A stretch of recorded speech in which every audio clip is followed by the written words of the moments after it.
بسم اللہ الرحمن الرحیم الحمد للہ وحدہ والصلاة والسلام علی من لا نبی بعدہ اللہم آت محمدا الوسیلة والفضیلة وابعثه مقاما محمودا الذی وعدتہ اللہم صلی علی محمد عبدک ورسولک وصلی علی المؤمنین والمؤمنات والمسلمین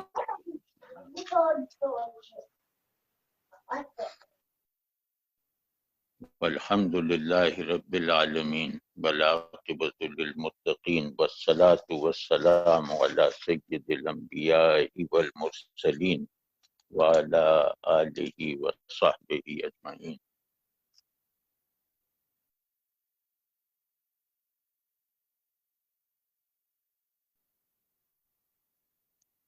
اللہ تبارک و تعالی کی ہماری اس زندگی میں ہم پر دو سب سے بڑی رحمتیں ہیں، یعنی اللہ کی اس زندگی میں ہم پر جو عظیم ترین رحمتیں اور نعمتیں ہیں، ان میں سر فہرست اس کا بھیجا ہوا دین اور اس دین کو لانے والی ہستی ہے صلی اللہ علیہ وآلہ وسلم۔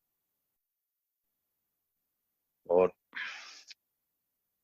دوسری بڑی نعمت یہ عالم فطرت ہے جس میں ہمیں اتارا گیا، جس میں ہمیں بھیجا گیا، جس میں اللہ کے شکر کے بے شمار مواقع ہمیں فراہم کیے گئے، جس کی ہر چیز کو اللہ نے اپنی نشانی بنا کے خلق فرمایا، اور ہر چیز کا اللہ کا نشانی اللہ کی نشانی ہونا ہم پر فطرتاً منکشف رکھا گیا، مطلب چیزوں کو اللہ کی نشانی کے طور پر دیکھنا یہ کسی خاص صلاحیت اور کسب اور علم اور تعلیم وغیرہ پر موقوف نہیں رکھا گیا، اس کے لیے صرف اللہ پر ایمان اور اللہ سے تعلق میں رسول اللہ صلی اللہ علیہ وسلم کو واسطہ بنا لینے کا عزم کافی ہے۔ جو بھی اللہ کو مانتا ہے اور محمد الرسول اللہ صلی اللہ علیہ وسلم کو واحد ذریعہ ہدایت، تعلق باللہ کا واحد وسیلہ، جنت میں لے جانے کا واحد رہبر مانتا ہے، اس کو اللہ کی طرف سے یہ نظر ودیت کر دی گئی ہے کہ وہ کسی بھی چیز کو دیکھے تو اسے بنانے والے پر اس کے ایمان اور اس کی معرفت میں اضافہ ہوتا رہے۔ تو ایمان لانے کا یعنی اللہ کی سب سے بڑی نعمت سے بہرہ مند ہونے کا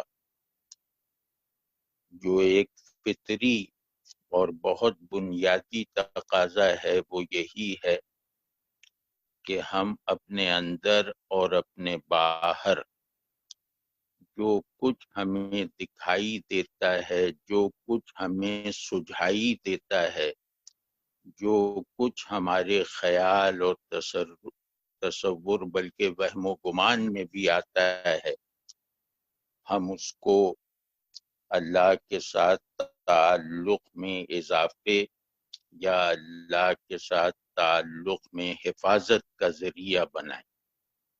ہم اس بات کے پابند ہیں کیونکہ ہم نے جسے مانا ہے یہ پورا نظام وجود، یہ پورا عالم موجودات اسی کی تخلیق ہے، اسی کی نشانی ہے، اور اس کے حضور میں اپنے اپنے میکینزم کے مطابق ذاکر ہے۔ تو ہم نے اس عظیم ترین نعمت کی بالعموم ناقدری کی، مطلب ہم نے گویا ایمان کے اس فطری تقاضے کو نظر انداز کیا، بلکہ اس تقاضے سے انحراف کیا۔ ہمارے لیے چیزیں اپنے طور پر باعث کشش اور موضوع ضرورت بن گئیں، یعنی چیزوں کے ساتھ ہمارا تعلق ان چیزوں ہی پر ختم ہو جاتا ہے۔ یہ بدترین انحراف اور نالائقی اور کفران نعمت ہماری اکثریت سے، مسلمانوں کی اکثریت سے سرزد ہوا، اور حتیٰ کہ اللہ سے مخصوص کاموں یعنی نماز روزے میں بھی ہمارا یہ عالم ہو گیا کہ ہم قرآن پڑھتے ہوئے بھی اللہ کے حضور میں نہیں رہتے، ہم نماز پڑھتے ہوئے بھی اس احساس سے عاری رہتے ہیں کہ اللہ ہمیں دیکھ رہا ہے، یعنی ہماری عبادات بھی تعلق باللہ کی جو ابتدائی صورتیں اور شرطیں ہیں انہیں پورا کرنے میں ناکام ہیں۔ تو اسی طرح ہمارے اخلاق بھی، یعنی اللہ سے تعلق کے نتیجے میں نفس کے اندر جو خیر کا غلبہ ہوتا ہے اور نفس کی کمزوریوں کے وجود اور ان کے اظہار پر جیسی ندامت ہوتی ہے، ان سب سے ہم عاری ہوتے چلے گئے۔ تو ہمارے اخلاق بھی گویا اللہ کی بھیجی ہوئی سب سے بڑی رحمت یعنی دین سے ماخوذ نہیں رہے۔ ہماری جو بظاہر نظر آنے والی اچھائیاں بھی ہیں، ان اچھائیوں میں اتنی قوت نہیں ہے کہ وہ ہمیں اللہ کے قرب اور حضور میں رہنے کا احساس فراہم کر سکے، یا وہ اچھائیاں ہمیں اللہ سے نزدیکی حاصل کرنے کا شوق دلا سکیں، یا وہ اچھائیاں اللہ سے ڈرنے کے نتائج ہوں، یا وہ خوبیاں اللہ کی محبت کے ثمرات ہوں، یا وہ نیکیاں اللہ کی معرفت کا فیضان ہوں۔ تو ہماری اچھائیاں بھی، مطلب ہماری نالائقی اور بے وفائی کا یہ عالم ہے کہ ہماری سرسری اور جبری قسم کی خوبیاں اور اچھائیاں بھی ہمیں اللہ سے لا تعلق رکھتی ہیں، اللہ سے لا تعلقی کا مظہر ہیں۔ تو یہ بہت ہولناک بات ہے کہ چلو گناہ تو اللہ سے لا تعلقی پر دلالت کرے تو وہ بات سمجھ میں آتی ہے، میرے نفس کی کمزوریاں مجھ پر مسلط ہو جائیں تو ان کے تسلط کے دوران میں میرا تعلق اللہ سے ٹوٹ جائے یا کمزور پڑ جائے، یہ بات تو نیچرل ہے، یہ بات تو سمجھ میں بھی آتی ہے، اور یہ بات اگر مجھے بار بار بھی پیش آئے تو مجھے مایوس نہیں کرے گی، بلکہ ایک شرمندگی، احساس ندامت اور جذبہ اصلاح کے ساتھ اللہ کے تعلق میں وارد ہو جانے والے عارضی وقفوں سے جان چھڑانے کی قوت فراہم کرے گی۔ لیکن اس کا کیا کیا جائے کہ میری اچھائیاں اللہ سے لا تعلقی کو مزید مضبوط کرتی ہیں، میری اچھائیاں اللہ کے حوالے سے نہیں ہیں، میری اچھائیاں اللہ کے تعلق کے لازمی نتائج کی حیثیت نہیں رکھتی، میری اچھائیاں بھی مجھے اللہ کے حضور میں رکھنے کے لیے ناکافی ہیں بلکہ اس میں رکاوٹ ہیں۔ یہ بہت ہی عذاب کو دعوت دینے والی صورتحال ہے کہ آدمی اپنے اندر موجود خیر کے ایک جبلی اور فطری اور جبری میکینزم تک محدود ہو کے رہ جائے، جس کی اچھائیوں کا شجرہ اللہ سے شروع نہ ہو تو اس کے گناہ معاف نہیں ہوتے۔ تو اور یہ گویا مکمل انحراف ہے، ارادی انحراف ہے اللہ سے، یہ مکمل انکار ہے۔ تو نفسیاتی، اخلاقی، ذہنی انکار میں رہتے ہوئے رسمی سے کلمات ایمان مفید نہیں ہو سکتے۔ تو ایک تو یہ بات کہ کیونکہ ہم پر کوئی بھی مصیبت آئے تو ہمیں یہ دیکھنا نہ صرف یہ کہ واجب ہے بلکہ اللہ پر ایمان رکھنے والے کے لیے فطری ہے کہ وہ اپنی انفرادی یا اجتماعی تکلیفوں کے وقت یہ سمجھے، اس بات سے ڈرے کہ کہیں یہ اللہ کی پکڑ تو نہیں ہے، اور اگر اللہ کی رحمت سے اور اللہ کے ساتھ تعلق میں وفاداری کے صلے کے طور پر یہ احساس ہو جائے کہ الحمدللہ یہ کوئی عذاب یا پکڑ تو نہیں ہے لیکن یہ آزمائش ہے، تو تکلیف اور مصائب یہ ان دو پہلوؤں سے لازماً ہوتے ہیں۔ مطلب جو میرا ایمانی شعور ہے جس کو میں اپنے شعور کی دیگر قوتوں پر حاکم رکھنے کا پر مکلف ہوں، اس کا پابند ہوں کہ میرا ایمان میرے شعور کی تمام قوتوں پر حاکم ہو، غالب ہو، تو وہ ایمانی شعور مصیبتوں کو خاص طور پر انہی دو زاویوں سے دیکھتا ہے۔ مصیبتوں میں اسے اللہ کی خشیت کا تجربہ ہوتا ہے، اور اللہ کی خشیت کے تجربے کی روشنی میں اس کے لیے یہی دو گمان جو ہیں وہ فطری ہیں، اور اللہ کی بندگی کو اپنی واحد پہچان بنانے والا کوئی تیسرا زاویہ پیدا ہی نہیں کر سکتا، خاص طور پر ناسازگار حالات کو دیکھنے کا۔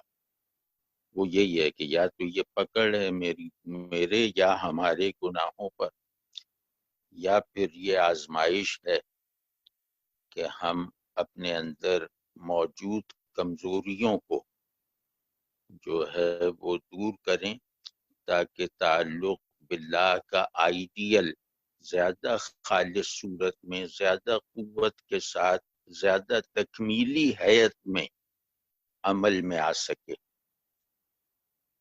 تو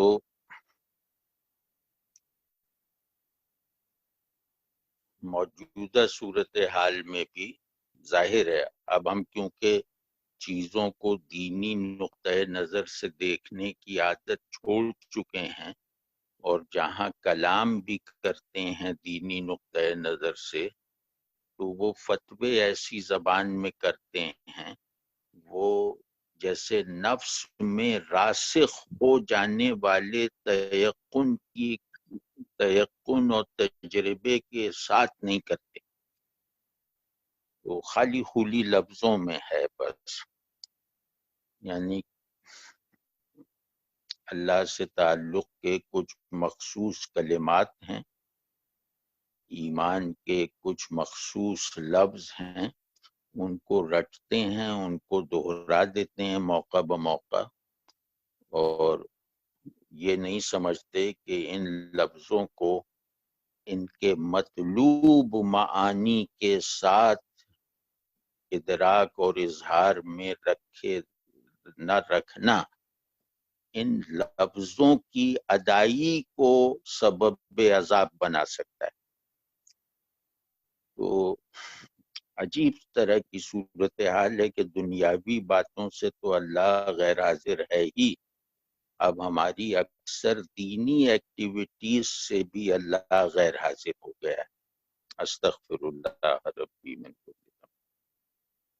تو اس میں ظاہر ہے کہ اپنی حالت کو دیکھتے ہوئے اور اس کسی بھی بے بس کر دینے والی مصیبت کو، یعنی کہ جباروں کو بے بس کر دینے والی مصیبت جو ہم میں سے اکثر کی زندگی میں شاید پہلی مرتبہ آئی ہو، ایک عالمگیر سطح پر قیامت کا دیباچہ بن سکنے والی مصیبت عظمیٰ.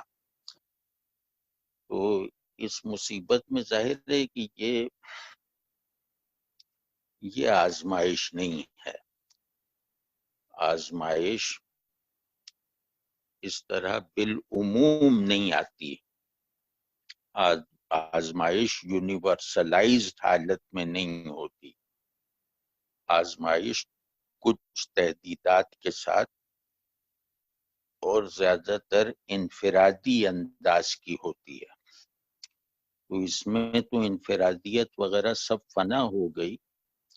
اس وبا نے مطلب یہ احساس تو ختم ہی کر دیا کہ میری تکلیف تیری تکلیف، بلکہ یہ تو ایسا لگ رہا ہے کہ جیسے کوئی ایک بہت بڑی فوج ہے جس میں سے ایک سپاہی نکلا ہے اور اس نے ہمیں سب کو بے بس کر دیا ہے. ابھی یہ ایک سپاہی ہے. اس فوج میں ایسے بے شمار سولجرز ہیں جن میں سے ہر ایک ہمیں بے بس کر سکتا ہے، اور اگلی مرتبہ جو سپاہی آئے گا وہ اس سے زیادہ طاقتور اور ہولناک ہو سکتا ہے. تو پہلی بات یہ ہے کہ دینی زاویے سے، ایمانی پہلو سے اگر ہم دیکھیں تو اس کو سزا، گرفت، پکڑ کا عنوان دینا درست ہے. اور اگر اب بھی ان عادتوں اور خصلتوں اور رویوں کو بدلنے کی طرف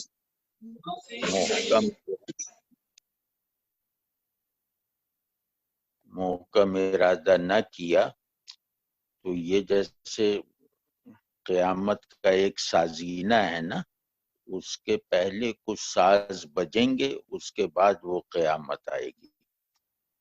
تو یہ اس سازینے کے پہلے انسٹرومنٹس بجنے شروع ہو گئے ہیں، اور وہ جو قیامت آئے گی وہ والی قیامت نہیں ہے جس کے لیے اسرافیل علیہ السلام سور میں پھونکیں گے، بلکہ یہ قیامت ایک ٹوٹل ڈسٹرکشن کے معنی میں ہوگی. یہ قیامت نیچر میں انسانوں کی جو ملاوٹ ہو چکی ہے، انسان نیچر میں آلودگی بن کے رہ گیا ہے، اس آلودگی سے فطرت کی جان چھڑوائے گی. اور آپ دیکھ نہیں رہے کہ اب ماحولیاتی بہتری انڈیکس جو ہے ماحولیاتی، وہ بہتری کی طرف ہے دنیا بھر میں. اس کا مطلب ہے کہ ہم انسان اس کی آلودگی ہیں. ہم جب دبک کے بیٹھے ہیں تو اس میں صفائی شروع ہو گئی ہے. تو دوسری جو نعمت میں عرض کر رہا تھا کہ یہ دنیا، اس کا ماحول، نیچر، قانون فطرت، یہ دوسری بہت بڑی نعمت ہے. اس کا ایک پہلو میں نے بتا دیا کہ یہ اللہ کی نشانیوں میں سے ہے، اللہ کی نشانیوں کا مجموعہ ہے، اور اللہ کی نعمتوں کا مطلب لامحدود انبار ہے. تو اس میں بھی جس طرح ہم نے ہدایت کی ناقدری کی ہے، اس طرح ہم نے اس دوسری رحمت اور نعمت کی بھی ناقدری کی ہے. یعنی فطرت کے ساتھ بہت ظالمانہ خود غرضانہ اور غاصبانہ رویہ رکھا ہے، متکبرانہ رویہ رکھا ہے، اور اس میں مطلب فطرت سے لینے کی کوئی حد نہیں چھوڑی، فطرت کو دینے کے لیے اپنے ہاتھ، دینے والے ہاتھ باندھ رکھے ہیں، اور فطرت سے لینے والے ہاتھوں کو عمل میں رکھا ہوا ہے۔ تو کب تک چلتا ہے یہ؟ تو سائبر ٹیکنالوجی کے بعد فطرت میں ایک نئی طرح کی ڈسٹارشن شروع ہو گئی، جو بایولوجیکل بھی ہے اور بھی سطحوں پر ہے وہ ڈسٹارشن، وہ کازمک بھی ہے۔ تو مطلب وہ اس سیارے کے لیے بھی خطرہ ہے، اس سیارے میں بسنے والوں کے لیے بھی خطرہ ہے۔ تو ہماری ٹیکنالوجی نے فطرت کو مشتعل کر دیا ہے، تو ہمیں اندازہ ہی نہیں تھا کہ فطرت اگر اشتعال میں آ گئی تو یہ ٹیکنالوجی، یہ ترقی، یہ سب چیزیں دھری کی دھری رہ جائیں گی۔ تو وہ یہ فطرت کے غصے میں آنے کا پہلا اظہار ہے، یعنی فطرت جتنے تھپڑ ہمارے انسانوں کے منہ پہ مار سکتی ہے، ان میں سے پہلا ہلکا تھپڑ ہے یہ کرونا وائرس۔ تو اگر اس تھپڑ سے بھی ہوش میں نہ آئے تو اگلا تھپڑ اس سے سینکڑوں گنا زیادہ طاقتور ہو سکتا ہے، وہ ہماری جان لے سکتا ہے، مطلب پوری انسانیت کو فنا کر سکتا ہے۔ تو اب یہ سوچنا بھی کوئی مذہبی خیال نہیں رہ گیا کہ اس دنیا میں انسانوں کے وجود کا مکمل خاتمہ کوئی یعنی ناممکن بات نہیں ہے۔ اس وائرس نے یہ یقین دلا دیا کہ فطرت کی اگر یہ قوتیں بیدار ہو کے حملہ آور ہو گئیں تو اس زمین پر ایک آدمی بھی باقی نہیں رہے گا۔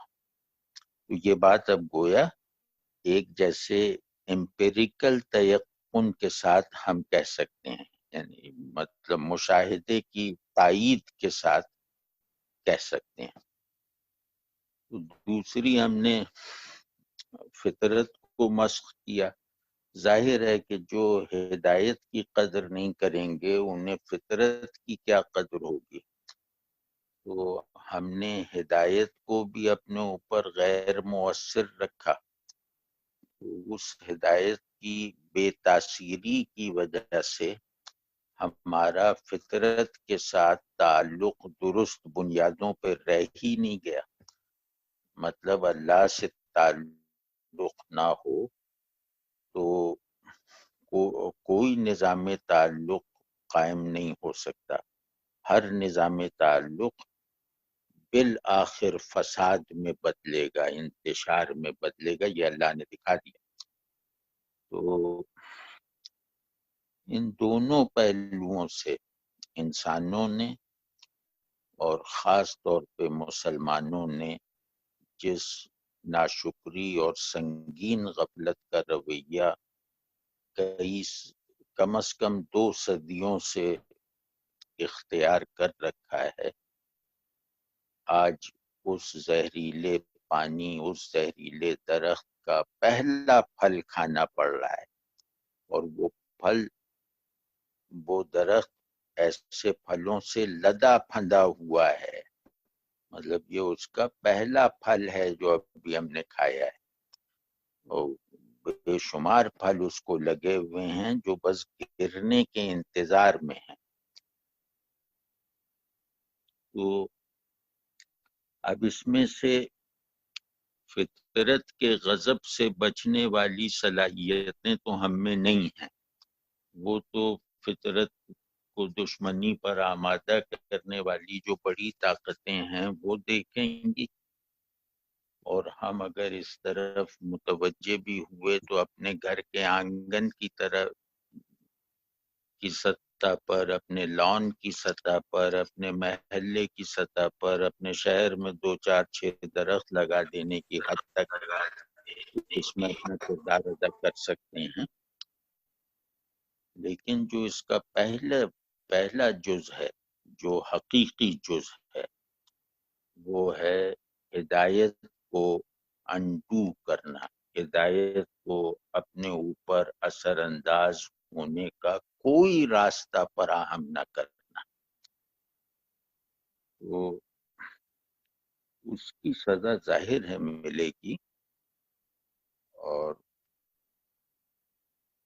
ابھی اللہ کے فضل سے دلوں میں ایک امید ہے کہ یہ الارم بجا ہے، یہ تنبیہ ہوئی ہے، یہ وارننگ ملی ہے.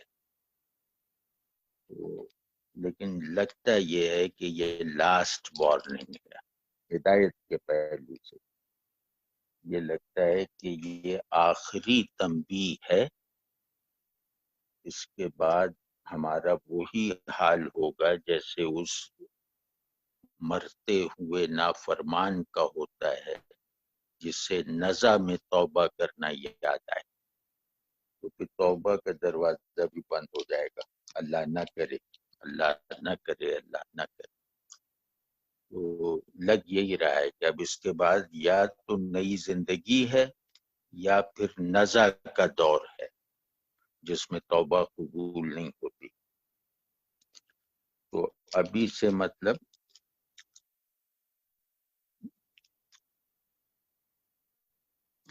توبہ کا مطلب صرف اپنی نالائقیوں پر اللہ سے معافی مانگنا نہیں ہے، اور اپنے گناہوں پہ معافی مانگ کے بے فکر ہو جانا یہ محض اتنا نہیں ہے توبہ کا عمل. توبہ کا مطلب ہے کہ اللہ کی جس محبت اور جس خشیت کو دل سے دربدر کیا ہے اپنے اختیار اور ارادے اور انتخاب سے، اس کے لیے دل کا دروازہ دوبارہ کھولنا، تعلق کی سبجیکٹو نفسیاتی اور احساساتی تعریف پر پورا اترنا، اور یہ اس قابل بننا کہ اللہ کا بندہ ہونا ہی میری حقیقت ہے، اللہ کا بندہ ہونا ہی میرا مقصد ہے. تو یہ گویا پوری طرح یعنی کہ ایگزسٹینشیل شفٹ ہے، یہ پورا وجودی جیسے وہ ہے انقلاب. یہ انقلاب اللہ نے اب بھی ہمارے تحت اختیار رکھا ہوا ہے. یعنی اس کے لیے کوئی لمبی چوڑی پلاننگ کی ضرورت نہیں ہے. اس کا راستہ کوئی لمبا اور اونچ نیچ سے بھرا ہوا نہیں ہے. یہ صرف ہمارے ایک فیصلے کے فاصلے پر ہے. یا اللہ اب تک کی زندگی معاف، اب میں تیرا ہوں. اس سے کم پہ توبہ نہیں ہوگی.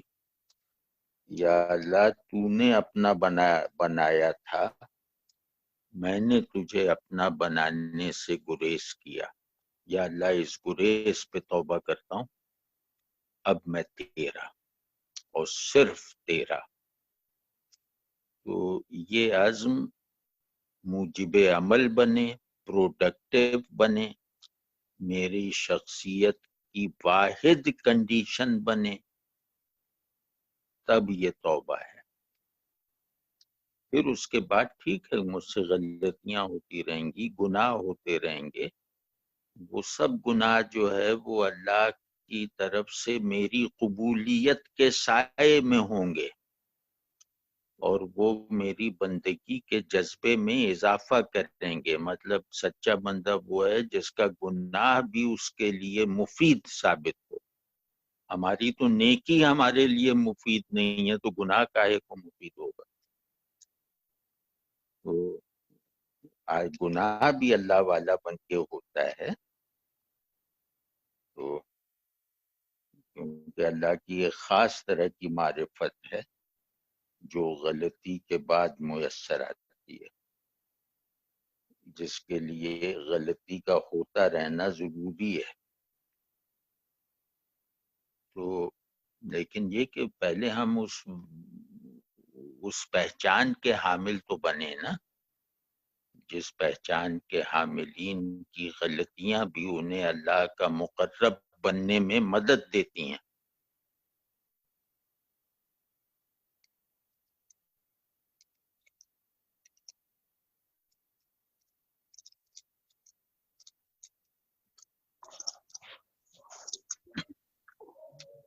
تو ناقدری کرنے والوں کو، ناشکری کرنے والوں کو، یعنی اللہ اپنے جمال کے ساتھ مسلسل ظاہر رہا، اپنی رحمت اور مغفرت کے ساتھ مسلسل ظاہر رہا، اور ہم نے اس کی طرف آنکھ اٹھا کر دیکھا بھی نہیں۔ اب وہ اپنا جلال دکھا رہا ہے، اپنے جلال کی ایک جھلک دکھا رہا ہے کہ اے ناشکرو، اب بھی سنبھل جاؤ، میرا تحمل، میری مغفرت تمہاری حد کو پار کر چکی ہوئی ناشکری کو بھی بدل سکتی ہے، میں اسے بھی معاف کر سکتا ہوں، تمہاری بے وفائی کو بھی معاف کر دوں گا، اب سنبھل جاؤ، اس کے بعد نہیں کروں گا۔ تو اس کو اس طرح کی ایک غیبی آواز سمجھیں، اور کیسا عظیم موقع ملا ہے، مطلب اس میں امید کا پہلو زیادہ ہے، اس میں دو ہی جذبے ہیں نا، شرمندگی اور امید۔ تو دیکھو کہ تمہارے اندر شرمندگی اور امید ہے یا نہیں، تو اس کو اللہ کی ناراضگی سے بچنے کا وسیلہ بناؤ، اللہ کی یقینی ناراضگی سے بچنے کا۔ تو ایک تو بھائی یہ کریں، سب لوگ کریں،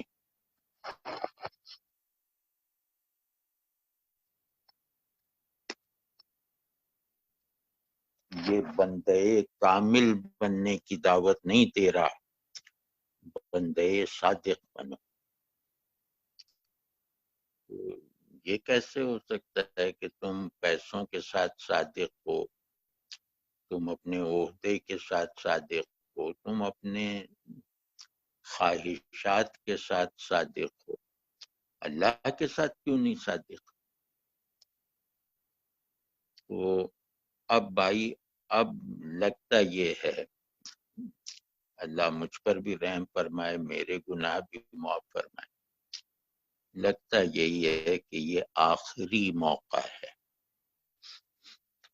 تو اب چھوڑ دو سب گھٹیا پن، سب بے وفائیاں، بے وفائی چھوڑ دو، کمزوری کے خاتمے کی بھی کوئی خواہش نہ کرو،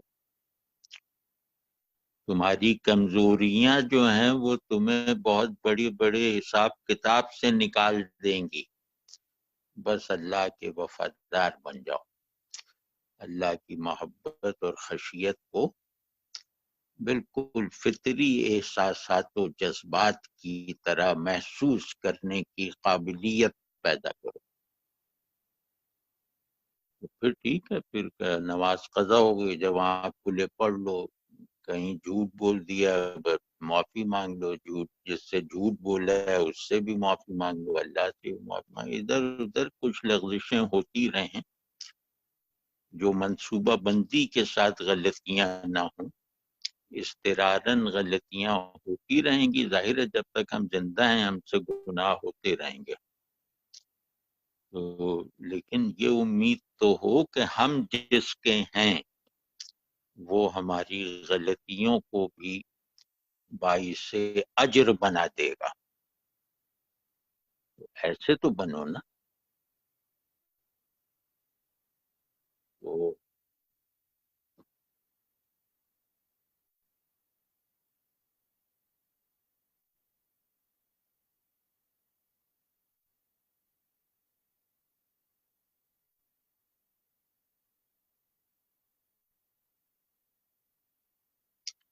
تو سمجھ گئے نا. مختصر بات یہ ہے کہ توبہ کرو. توبہ کا مطلب ہے جس سے چھوڑا ہوا تھا اس کی طرف لپکو، ندامت کی قوت کے ساتھ. تو بس یہ توبہ ہے. اور یہ کوئی ورد اور عاد و وظائف کی طرح نہیں کہ استغفر اللہ تسبیح لے کے گن رہے ہیں. نہیں، بس ایک مرتبہ استغفار کرو اور اللہ سے معافی کا پروانہ گویا اپنے ہاتھ میں اترتے ہوئے دیکھ لو. تو بس پھر آگے چلو. تو ایک تو توبہ، توبۃ النصوح، اور دوسرے ایمانی پرسپیکٹیو اختیار کرنا جس کے نہ ہونے سے ہم ان مصیبتوں میں گھرے ہیں. ایمانی پرسپیکٹیو میں نے بتائی دیا کہ ہر چیز کو اللہ کے حوالے سے دیکھو، اپنے اندر بھی اپنے باہر بھی.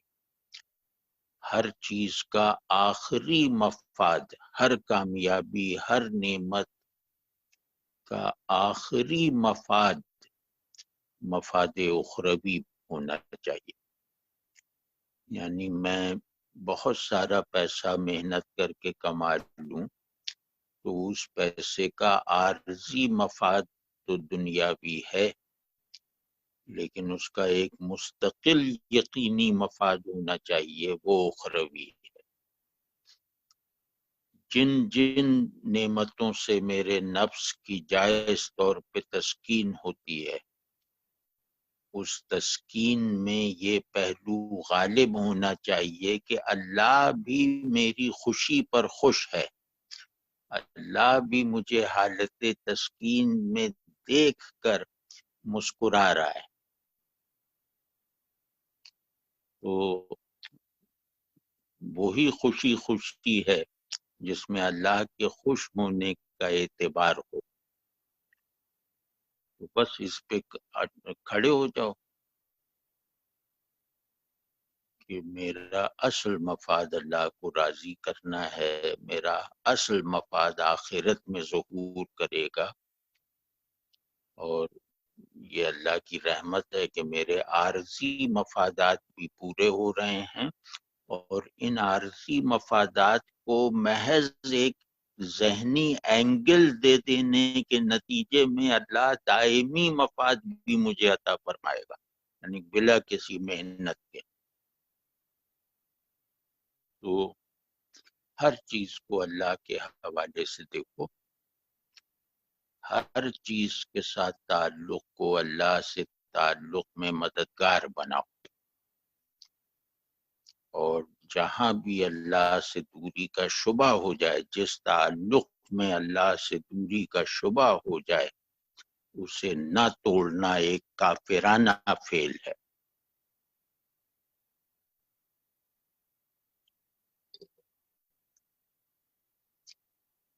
تو یہ کریں، اور اس میں کوئی لمبا چوڑا عمل نہیں ہے، اس میں کوئی نصاب نہیں ہے، اس میں کوئی مجاہدات کی فہرست نہیں ہے، کچھ بھی نہیں ہے. اس میں بس سہولت ہی سہولت ہے، راحت ہی راحت ہے کہ بس مجھے صرف اتنا کرنا ہے کہ میں یہ کہوں اور اللہ اس کو قبول کر لے کہ یا اللہ میں تیرا، میری خوبیاں بھی تیری، میری خامیاں بھی تیری. تو بس اس کے بعد پھر جو چاہے کرو. تو اللہ اگر میری یہ بات مان لے کہ یہ بندہ میرا ہے، پھر جو چاہے مزے سے کرو اور خوب راحت سے رہو۔ اس سے بڑی کیا راحت ہو سکتی ہے کہ مجھے اس پر یقین ہے کہ میں اللہ کا ہوں۔ اس سے بڑھ کے کوئی راحت، کوئی طمانینت، کوئی مسرت ممکن ہے کہ میرے اندر کے سارے احساسات اور احوال اس مرکزی بات سے وجود میں آئیں کہ میں اللہ کا ہوں۔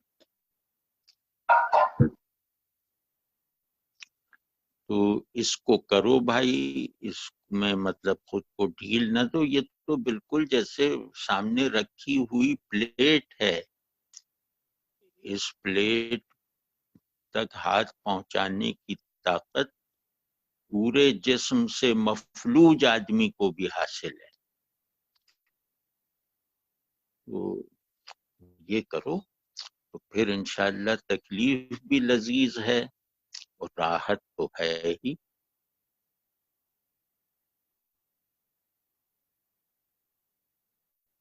تو اب یہ کرنا ہے، اور کچھ معمولات میں تھوڑے سے بتاتا ہوں، یہ کرتے رہیں اور بالکل ہال میں نہ پڑیں۔ یہ وقت خوف کا نہیں ہے، یہ وقت ندامت کا ہے، یہ وقت تجدید وجود کا ہے، یہ وقت اللہ سے بھولے ہوئے عہد کو دوبارہ یاد میں لا کر عمل میں لانے کا ہے۔ تو اس میں یہ کرو وہ کرو، یہ سارا کچھ مطلب ایسا نہ ہو کہ وائرس کا خوف اللہ کے خوف پر غالب آ جائے، زندگی کی محبت حیات بعد الموت کی طلب پر غالب آ جائے، ایسا کبھی نہیں ہونا چاہیے۔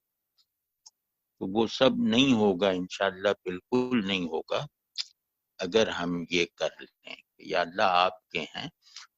اب مجھے جب میں یہ کہوں گا نا یا اللہ میں تیرا، تو سب سے پہلے میرے اندر ایک یقین کی سرمستی سی طاری ہوگی جو کبھی کم نہیں ہوگی، ہمیشہ محسوس ہوتی رہے گی۔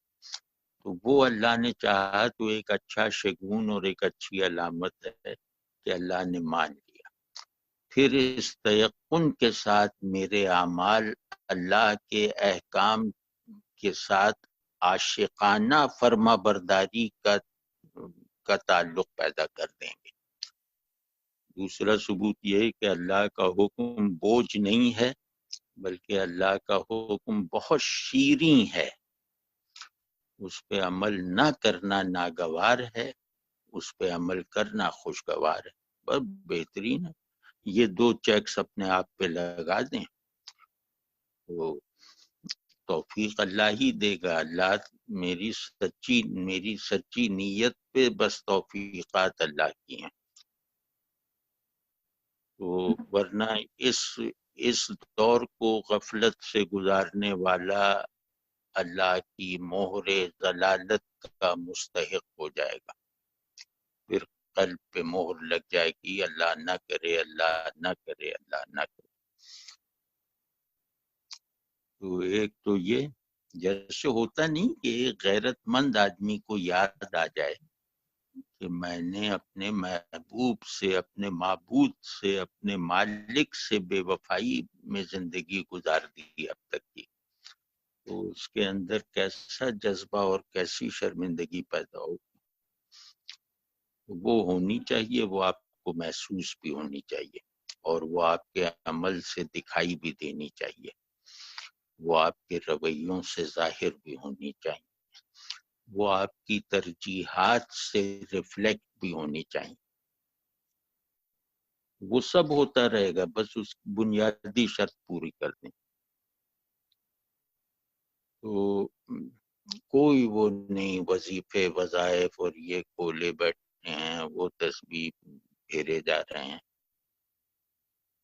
کچھ نہیں، نماز ہے، قرآن ہے، مسنون اذکار ہے، اس دائرے سے باہر نہ نکلنا، کیونکہ ہم گریں گے تو رسی، اس رسی کو تھامنا بے وفائی ہے جو رسول اللہ صلی اللہ علیہ وسلم نے نہ پھینکی ہو ہماری طرف، اس رسی کو ریفیوز کر دینا چاہیے، یہ آزمائش ہوتی ہے۔ تو جو کچھ بھی اپنے مطلب شرمندگی کو خوف پہ غالب کریں، اور کوئی رد بلا کے لیے ظاہر ہے کہ مجھے تکلیف ہوگی چھوٹی یا بڑی اس دنیا میں، تو میں اس کے لیے بھی دعا کروں گا، اس کے لیے بھی اللہ ہی سے استمداد کروں گا۔ تو اس میں بس مجھے یہ دیکھنا ضروری ہے، کیونکہ یہ وقت بڑا کریٹیکل ہے،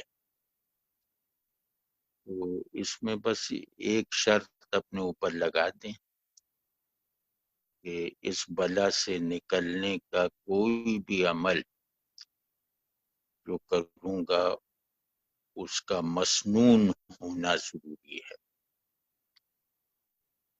بس یہ کریں، یا اس کا قرآنی ہونا ضروری، جیسے آدمی قرآن شریف پڑھنے کا عادی ہے نا، تو آج کل پڑھے گا تو اس میں کہیں رحمت کی آیت آئے گی، کہیں غضب کی آیت آئے گی، تو وہ ان آیتوں کو اپنا وسیلہ اور وظیفہ بنا لے، جہاں رحمت کی آیت ہو، مغفرت کی آیت ہو، وہ ٹھیک ہے، وہ اپنی ایسنس میں مسنون ہے، کیونکہ قرآن کو نصاب ذکر بنانا سنت ہے نا، قرآن خود ذکر ہے، سب سے بڑا ذکر ہے، تو یا تو اس طرح ہو کہ آپ خود ہی سے یہ سمجھ لیں کہ یہ اللہ کو اس طرح پکار لوں تو یہ مصیبت ٹلے گی، یہ قرآن پڑھتے وقت ہوگا، ورنہ یہ کہ مجھے چلتے پھرتے کچھ دعائیں کرنی ہیں، اذکار کرنے ہیں، تو اس میں یہ پابندی کریں کہ مسنون ہو، یہ سب نہیں کہ وہ منصورہ پڑھ لو اور فلاں پڑھ لو اور جمع پڑھ لو، تو وہ تو ایک لمبی سی وہ پوری لائبریری کے برابر تو وظائف ہیں، ان سب پہ نہ جائے، اس وقت وفادار رہے رسول اللہ صلی اللہ علیہ وسلم کا۔ اور کون سی ایسی مصیبت ہے جس کو ٹالنے کے لیے رسول اللہ صلی اللہ علیہ وسلم نے مجھے دعا یا ذکر نہیں سکھایا؟ کون سی مصیبت ہے؟ وہ اس تک محدود رہیں، اور یہ جو میں نے مثال دی ہے یہ کوئی رومانوی مثال نہیں ہے، عملی مثال، کہ میں کنویں میں گر گیا، اب 4 رسیاں اتری ہیں، تو مجھ پہ لازم ہے کہ ان 4 پہ اگر رسول اللہ صلی اللہ علیہ وسلم کی پھینکی ہوئی رسی ان میں شامل نہیں ہے تو میں ڈوبنا گوارا کر لوں گا، اس کو نہیں تھاموں گا، یہاں تک کہ آپ صلی اللہ علیہ وسلم کی رسی نزول کرے گی میری طرف۔ نزول کیا کرے گی، وہ تو ہر وقت لٹکی ہوئی ہے، بس اس کو تھام لو، باقی رسیوں کی طرف دھیان نہ دو، تو چاہے وہ کسی پیر نے بتائی ہو، چاہے وہ کسی عالم نے بتائی ہو، یہ وقت ہے وفاداری ثابت کرنے کا۔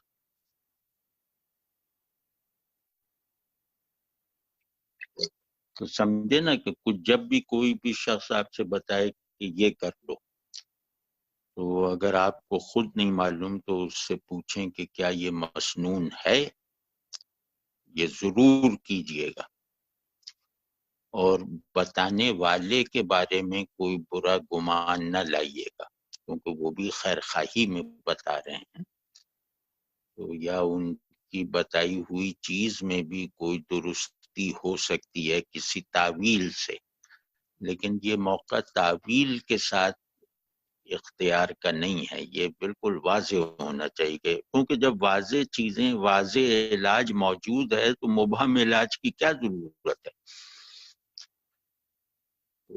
یہ کریں۔ اور ابھی کسی مجلس میں نے عرض کیا تھا کہ اس پر صبر، شکر، استغفار اور درود شریف یعنی صبر کے لیے ایک کلمہ ہے، یہ مسنون ہے، یہ جب بھی خیال آئے 3 مرتبہ پڑھا کریں۔ صبر کہتے ہیں وفاداری کا کلمہ، صبر وفاداری کی قوت کا نام ہے۔ اللہ سے وفادار آدمی کا نام ہے صابر، صابر آدمی اللہ کا وفادار ہوتا ہے۔ تو ہمیں اللہ سے وفادار رہنا ہے صبر کے ذریعے سے، ہمیں تکلیفوں سے بچنا ہے، ہمیں یہاں کی تکلیفوں سے بچنا ہے شکر کے ذریعے سے، ہمیں یہاں اور وہاں کی تکلیفوں سے بچنا ہے، سزاؤں سے بچنا ہے استغفار کے ذریعے سے۔ اور صبر، شکر اور استغفار میں جو روح کی حیثیت رکھتی ہے، جو بات جو ان تینوں کو مقبول بناتی ہے، وہ رسول اللہ صلی اللہ علیہ وسلم سے میرا تعلق ہے۔ تو رسول اللہ صلی اللہ علیہ وسلم کے ساتھ اپنے تعلق کا اظہار کرنا ہے درود شریف کے ذریعے سے۔ تو صبر کے کلمات کہیے، پھر درود شریف پڑھیے، پھر شکر کے کلمات کہیے، پھر درود شریف پڑھیے، پھر استغفار کیجیے، پھر درود شریف پڑھیے۔ یعنی گویا ان تینوں منزلوں کے در کو جوڑنے والی چیز جو ہے وہ درود شریف ہے۔ تو یہ کیجیے، درود شریف جو ہے وہ ہر چیز کو مقبول بنانے کا سب سے یقینی ذریعہ ہے۔ تو یہ کیجیے، صبر کے لیے وہ ایک مسنون صیغہ ہے، وہ جب یاد آئے کہا کیجیے اللہ اللہ ربی لا اشرک بہ شیئا، جب یاد آئے 3 مرتبہ کہا کیجیے اور دل سے کہا کیجیے۔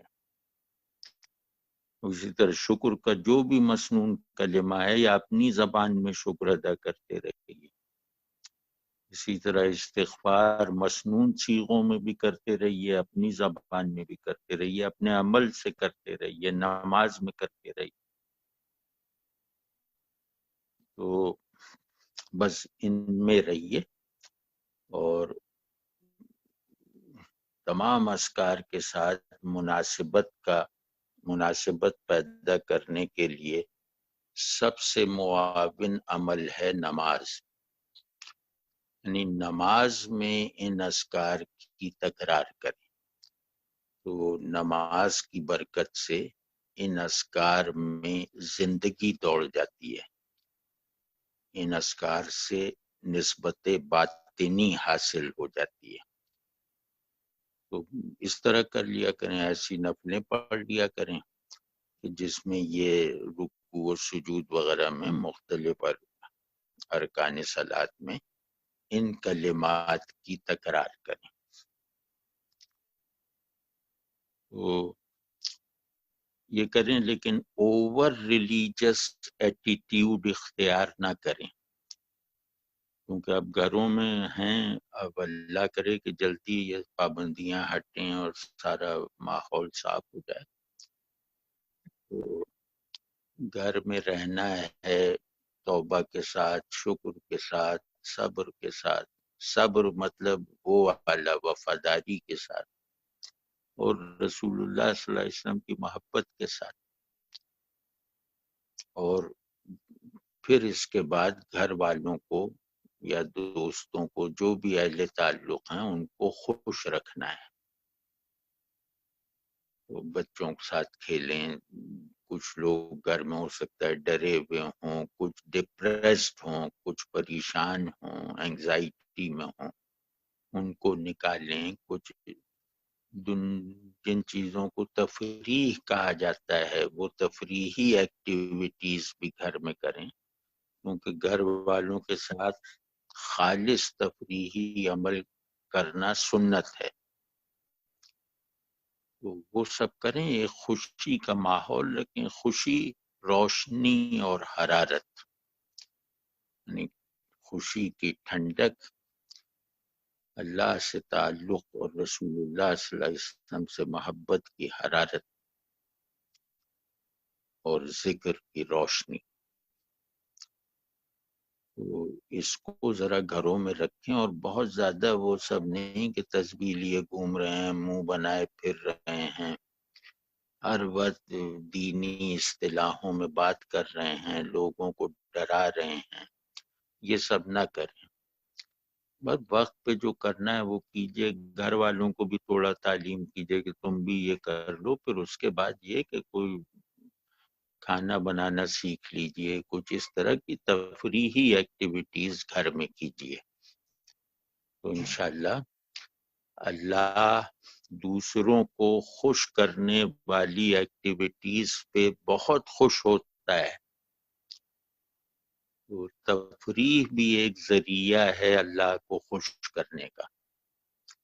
تو اس جذبے کے ساتھ گھر میں ایک تفریحی عمل بھی رکھیں، جیسے بچوں سے کھیل رہے ہیں، کچھ چیزیں لے آئیں، کیرم بورڈ وغیرہ. کچھ بچوں کو جیسے ڈاکومنٹریز بھی دکھانا ہے دکھاتے ہیں. مطلب جو بھی ہے مطلب وہ کرتے رہیں. اور جتنی یعنی رخصت کی حد تک اتر کے گھر والوں میں رہیں.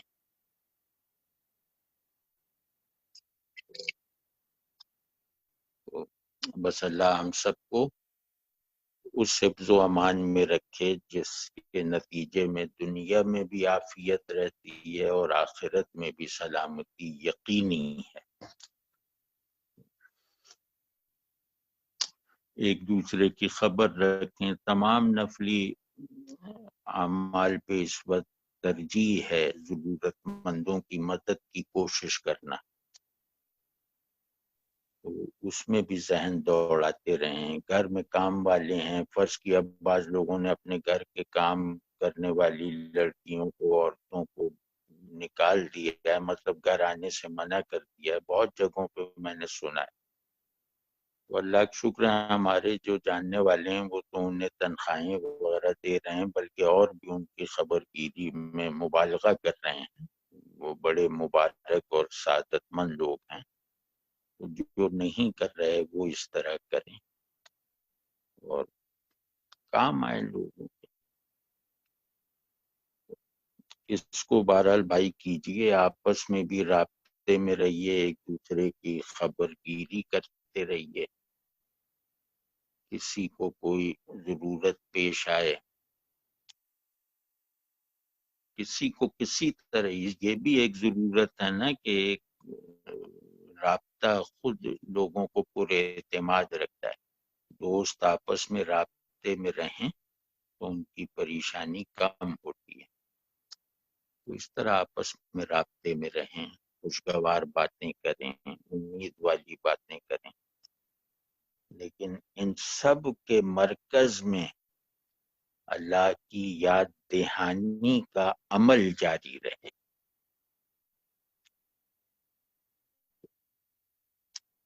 تو یہ کہنا تھا. اب آپ میں سے کوئی کچھ فرمانا چاہے تو فرمائیں.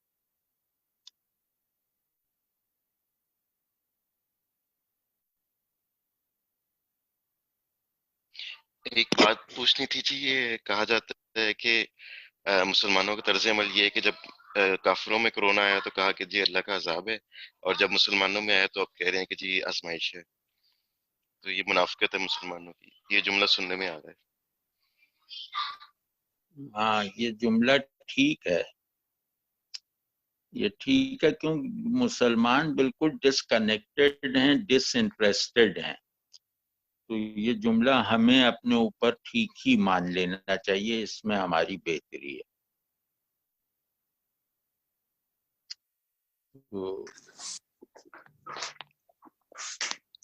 السلام علیکم. یہ ایک پوچھنا تھا کہ نمازیں ہیں وہ مطلب جمعہ بھی جو پورے لوگ ہیں ان کو کہا جا رہا ہے کہ وہ گھر پڑھیں. تو توکل کے ایسے پوچھنا تھا توکل کے حوالے سے کہ اتنا نہیں کہ بندہ جتنے ہم نے اسباب اختیار کرنے کر رہے، باقی اللہ پہ توکل رکھے عبادات کے حوالے سے انشاءاللہ اللہ تعالیٰ بچائے گا. نہیں، توکل کے حوالے سے سمجھ نہیں آ رہا ان حالات.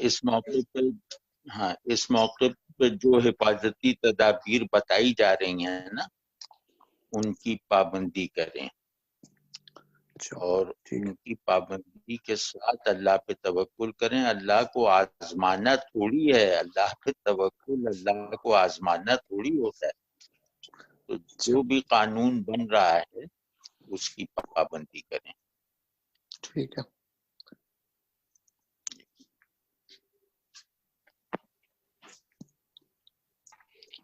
ایک جو عمل آج کل ہو رہا ہے کہ رات کو 10 بجے اذانیں دی جاتی ہیں، تو یہ رسول اللہ صلی اللہ علیہ وسلم کی رسی ہے یا یہ کوئی اور رسی ہے؟ نہیں، میرا خیال ہے کہ یہ آپ صلی اللہ علیہ وسلم کا عمل نہیں ہے، یہ ایسی ہماری معاشرت میں ایک عمل پیدا ہو گیا ہے۔ یہ کوئی مسئلہ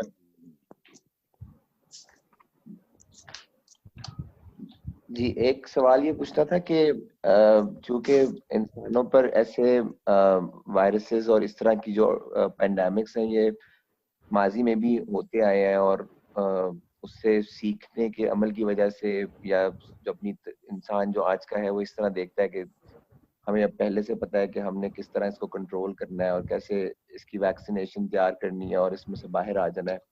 تو بعض اوقات کچھ ایسا بھی ہوتا ہے کہ جو فیز چل رہا ہوتا ہے مشکل، اس میں انسان کی کیفیات بدل جاتی ہیں، جیسے بیماری میں انسان گھبرا جاتا ہے یا کسی مصیبت میں ایکسیڈنٹ میں گھبرا جاتا ہے، تو اس وقت جو وہ سوچتا ہے وہ اور طرح کی کیفیت سے سوچتا ہے، اور جب نارمل حالات میں ہو جاتا ہے تو اور طرح سوچتا ہے۔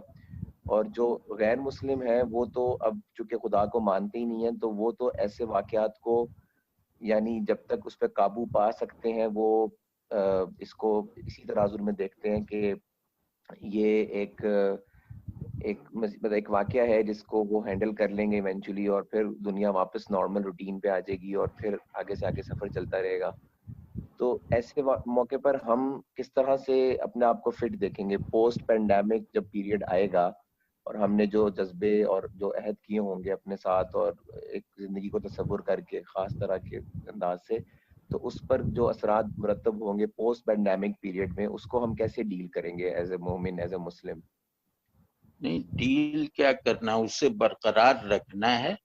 اس کی جذباتی شدت اور ارجنسی میں تو کمی قدرتی ہے، لیکن اس کے نتیجے میں جو میں نے فیصلہ کیا ہوا ہے اس فیصلے کو پروڈکٹیولی برقرار رکھنا ہے، ورنہ وہ نفاق ہے۔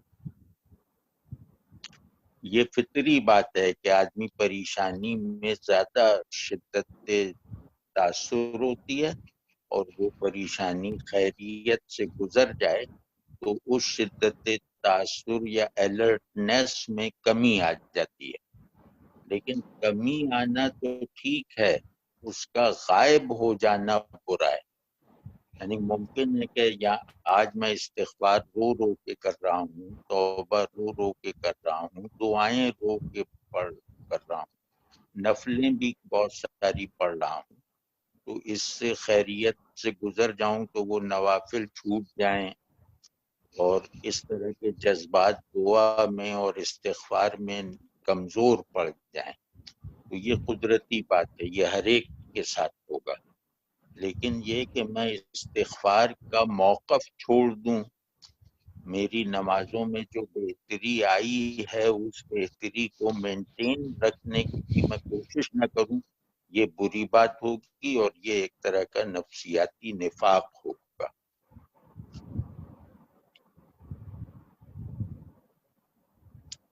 اور جو ٹوٹل پرسپیکٹیو ہوتا ہے نا، کفر ایک ٹوٹل پرسپیکٹیو ہے، ایمان ایک ہول پرسپیکٹیو ہے، تو یہ دونوں ٹکراؤ کی حالت میں رہیں گے۔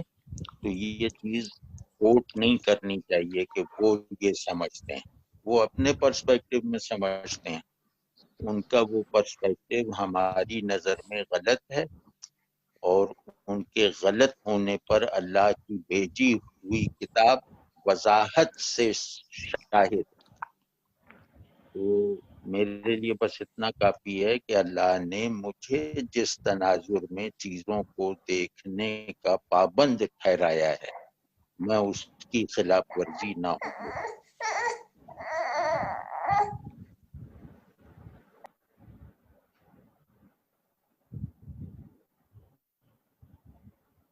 جی بہتر ہے.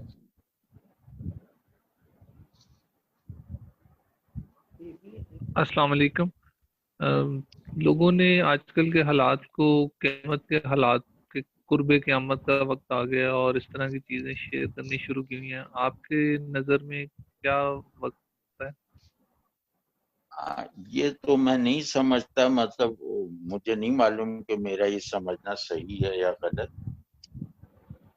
میں اسے قرب قیامت کا وقت نہیں سمجھتا، میں اسے قیامت کا مذکر وقت سمجھتا ہوں، قیامت کو قابل یقین بنانے والا وقت سمجھتا ہوں.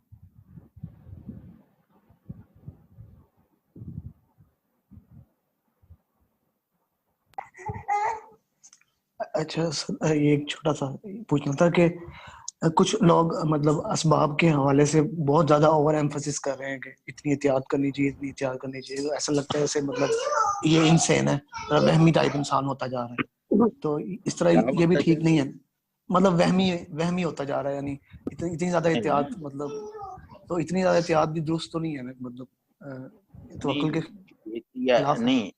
نہیں کوئی توکل کے احتیاط، زیادہ احتیاط الگ چیز ہے، اور ایک چیز یہ ہے کہ یہ کون بتائے گا کہ یہ مرض کیا ہے اور اس میں احتیاطی تدابیر کیا ہیں.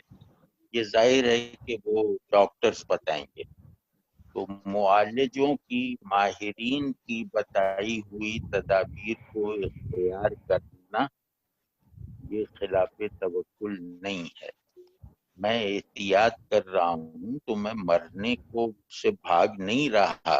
مطلب کوئی بھی مسلمان وہ مرنے سے کراہت نہیں کر رہا، وہ ایک سنت پہ عمل کر رہا ہے کہ معالج کی ہدایات پر عمل کرو. تو ظاہر ہے کہ یہ کرونا کیا ہے، اس کے بچنے کے طریقے کیا ہیں، یہ کوئی مفتی صاحب، کوئی عالم صاحب نہیں بتائیں گے، یہ اس فن کے ماہرین بتائیں گے. تو یہ ضروری احتیاط ظاہر ہے ہر ایک کو کرنی چاہیے، لیکن اس احتیاط میں ایسا مبالغہ کرنا کہ جس کے نتیجے میں دینداری کی بعض ضرورتیں متاثر ہونے لگیں، وہ غلط ہے.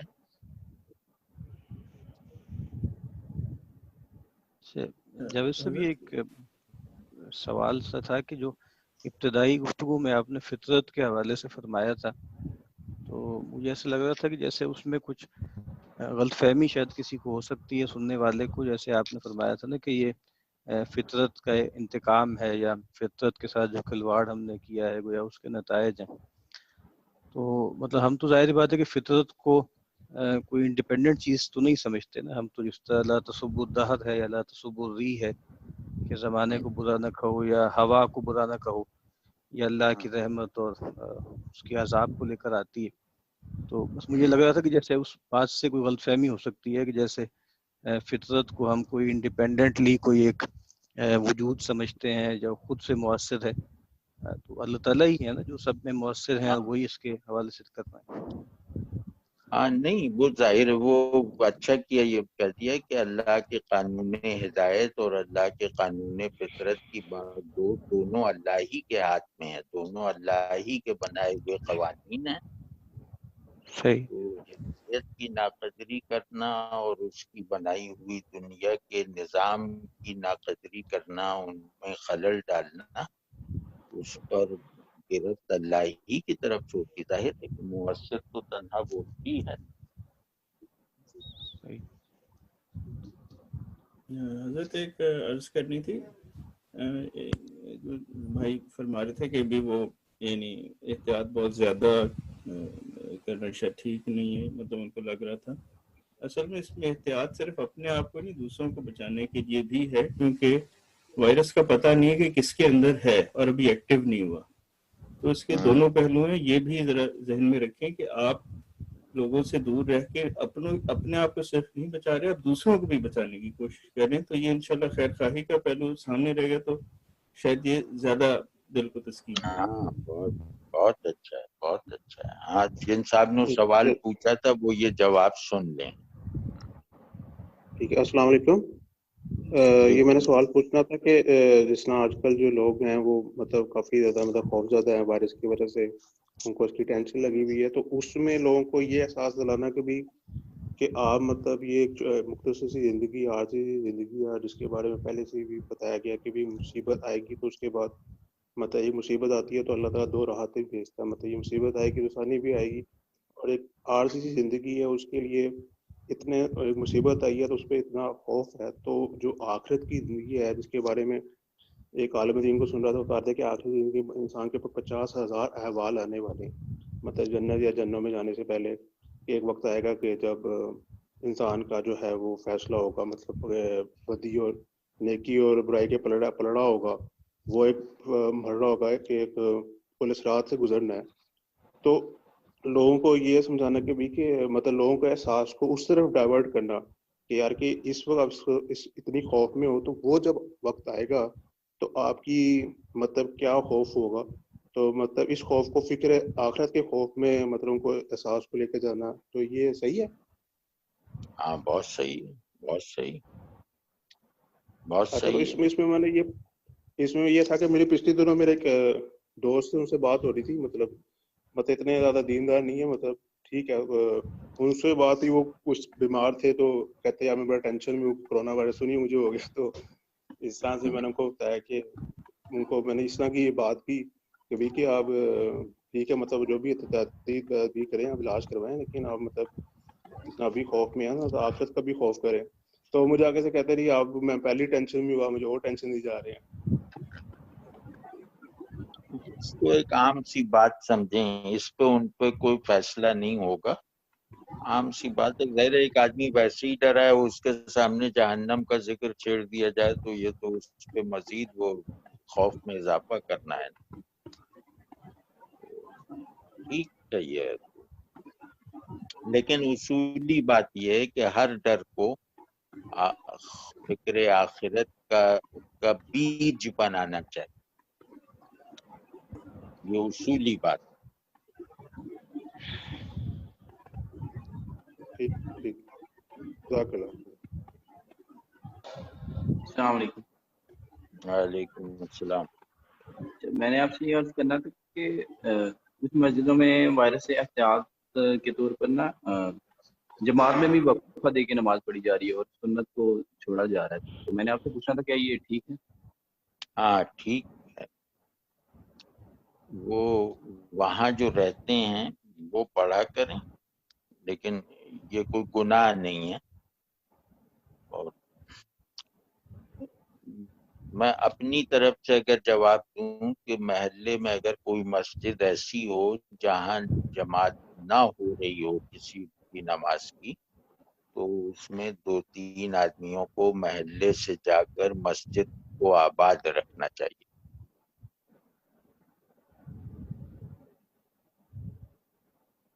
واضح ہے یہ بات؟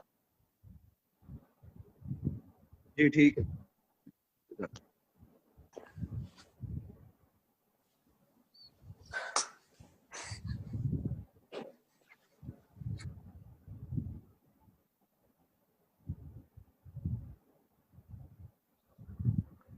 السلام علیکم.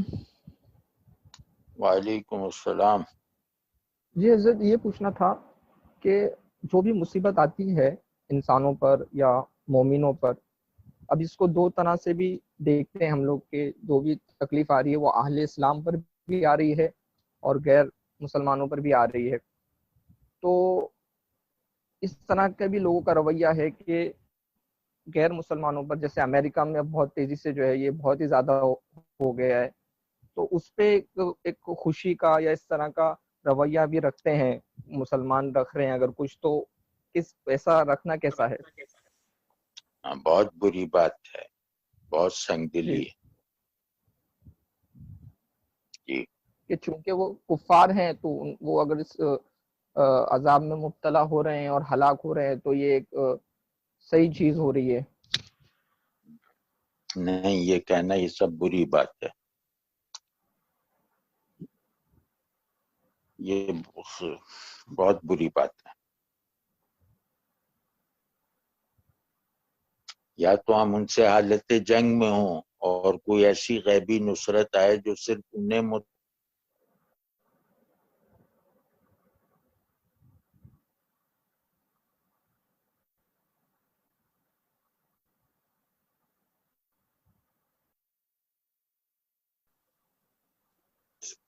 سمجھ رہے ہیں نا. جی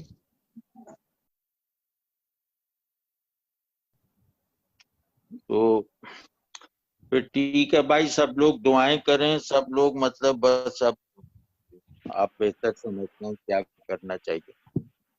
اللہ سب کو تو امان میں رکھے, ایمان بھی سلامت رکھے, جان بھی سلامت رکھے. آمین. بہتر. السلام علیکم ورحمۃ اللہ. وعلیکم وعلیکم السلام.